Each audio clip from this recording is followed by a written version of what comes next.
Okay, let's see if we can get this water turned on, get the barrels filled up, and then get to work on the other stuff.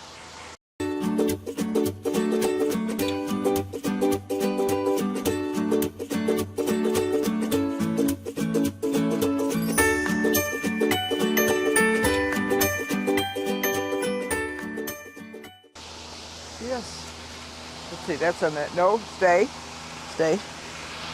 Stay. I know. It's hot in here. You'll be okay. Get underneath your thing over there. Get the overflow. Now this is full too. Okay. Well, we'll lower this level today. Let's see. Where's the water going to come out of here? I can see it's leaking a little.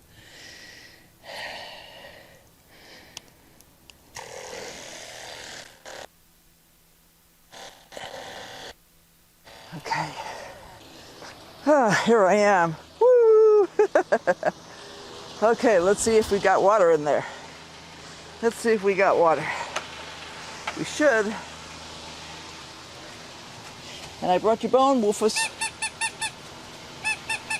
He says, I don't want to play with a dumb toy. You want to play with a dumb toy? It's one of your favorite squeakies. Just don't lose it under something where it can't get it. Beep, beep. Beep, beep. Come on, dude. Move.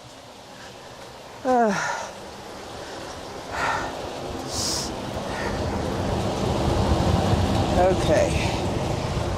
Yes.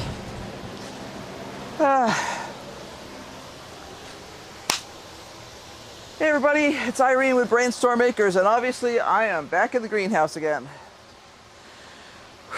Now, this morning, I'm doing several things. First thing I'm doing is I'm filling the 3 water barrels here that we use as a reserve, just in case something needs a little bit of extra water in the greenhouse. And then I'm probably going to be ripping out a few things and readjusting a few things. If you've been following for a while, you know that I'm trying to get the irrigation system here fine-tuned, and it's not awful, but it's not doing as well as I'd like it to do. So I've got a few spots where tomatoes have lost leaves and stuff like that, and I just want to fix as much of that as I can. So, first things first, the water's filling, doing great. These were mammoth broccoli, and they're not doing well. I really shouldn't have planted them this spring. I was thinking they might do okay, but the reality is they are a fall broccoli. There are some broccoli and other cold crops, in other words, things in the cabbage family, that will do well if you plant them when it's moderately warm and then it gradually gets cold and the day lanes get shorter. There are others that won't do well. This guy does not like the progressively longer days and the progressively hotter days, and it's doing some very funky stuff. It's not producing a proper head. It just wants to go to seed. So we're going to eliminate that. I have other things I can plant in here, and instead of basically wasting water, I'm going to let my tomato that's in here be happier and probably transplant something else that's around here. So first, let's get the clippers. I need to kind of chew this out of here because I don't want to mess up the tomato that is in here.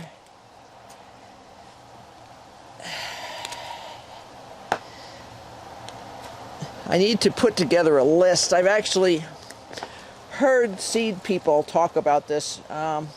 One time that Haas Tools had one of the seed people come in. There's a lady there who really knows her stuff, and she's a professional seed seller, has worked for some of the largest seed selling companies in the world for, I don't know, some ridiculous number of years. and really knows her stuff. And she was talking about the fact that some broccolis and other cold crops just can't deal with being planted in the spring. But they do great in the fall. And some are pretty much not concerned about which it is, spring or fall, and others prefer spring. So, unfortunately, I generally find that this information is not easily available to the ordinary consumer. And that's really unfortunate because, I just watched somebody the other day who allowed their kids to plant Brussels sprouts in the summer. Now, I'm not going to say it's not going to work because I don't know. I don't live where they live. But statistically, it's not going to work. And honestly, I would have never allowed my kid to do that because my goal has always been let the kid be as successful as possible when it comes to gardens so that they'll love it and they'll want to continue doing it. And although some kids are pretty, I don't want to say sturdy about it. In other words, they don't take it personal. Still, the less garbage that the kids go through in terms of failure, the better off we are. Life has plenty of failures as is. Even if you do everything right, gardening is not a sure thing. But there are things that we can avoid that just avoid them. That's what I got to say, is just avoid them. So what I've done is I've ripped out those 3 plants and stirred up the soil. And now I have to decide. I've got a couple of spots here that are getting too much water and others that are not getting quite enough. And my conclusion is that if I just change the pots and not the water setup, it may fix it. Now, 10:49. So we're done running. I can tell by the amount of water sitting here, we're done running. Oh, come on, kids. I hate these new emitter distributors. They stick so much worse than the old ones did. Now, what I'm looking at here is there's these little bitty filters that go into this setup. Yeah, if you're looking straight down in this thing, that's what you get. These are each filters. And what I'm doing right now is I'm looking at the top of those filters. You see there's tiny little lines on there that are actually holes. I'm looking at that to see if there's junk in there. And what I have done is I have moved just a little bit of trash off there. Now it could be, what kind of trash would you get in there? Well, you could get little pieces of PVC left over from building the system. You can get mineral deposits, the usual for areas that have hard water. I have brushed that off. If that was a problem, that should have fixed it. I do see a little bit of the junk on here also. This is an additional filter that's part of the system.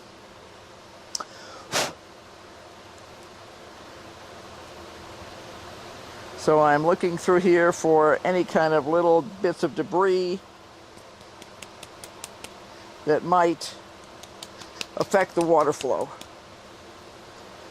It's not perfect. I would actually need a fine brush to get this perfect. Let me see if I have something that'll work a little bit. I just want to get a couple of larger pieces off of here that look like calcium deposits. Simply because I don't want to block it at all. I got a little off. I'm going to put this back on.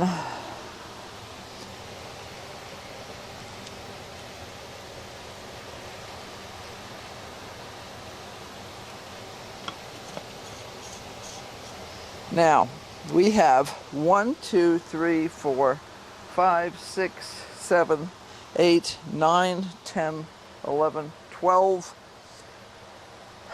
pots that are being watered by this one system here. 1, 2, 3, 4. 4 are definitely, let's see, 1, 2, 3, 4, 5. 5 are definitely getting too much water. Okay, they are overflowing, wasting water, and it's not doing anything for the plants. It's just flowing out all over the place. So I need to go get some new emitters and see if I can change this up a little bit and improve the situation. I also have to decide what I'm going to put here. I have some things that just didn't come up worth a darn. The usual. My squash didn't come up worth a darn, but I have too many cantaloupe. That stuff all needs to go outside, actually. We're still going to try doing something outside this year if we can figure out how to get our act together on that. So let me go get some fittings, and I'll be right back.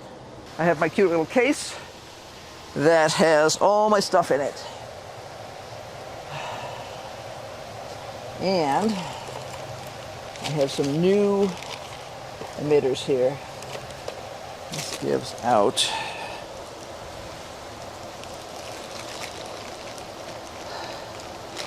see what do we have in the various ones here. This one is green, so that's supposedly 2 gallons per hour. I don't believe that, but okay. That one's got too much coming out. We're going to try splitting it. So I'm going to put a 1 gallon per hour thing on there. I really wish these were like super precise. They're just not. But I'm going to switch out a couple of these that are obviously putting out too much for something that's supposedly going to put out less. This is one of the reasons I cut my stuff long. See, I'm now changing this out without having to fiddle around with ripping those off. Now, I probably could have ripped that one off, come to think of it, because that's a black one. But I didn't think about that until I had already cut it. Anyway, so there we go. There's that one. That one is not too full. This one is too full.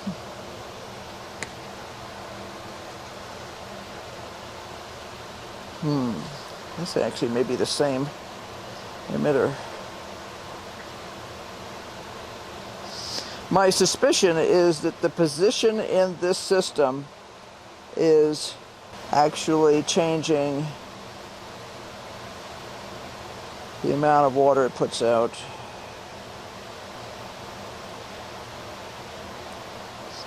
Okay, I'm going to switch this anyway. On the theory that the newer, it's hard, I'm guessing what these things really are, unfortunately. I probably need to throw a whole stack of them away and start over, but okay. I'm going to replace this one.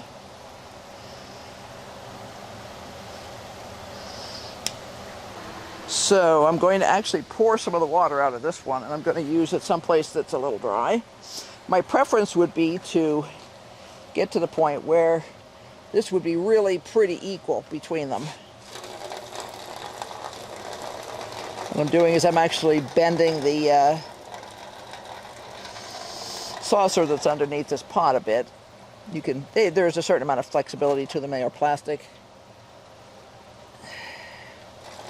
And letting it fall into a reusable baking pan that I use for catching random water and things like that.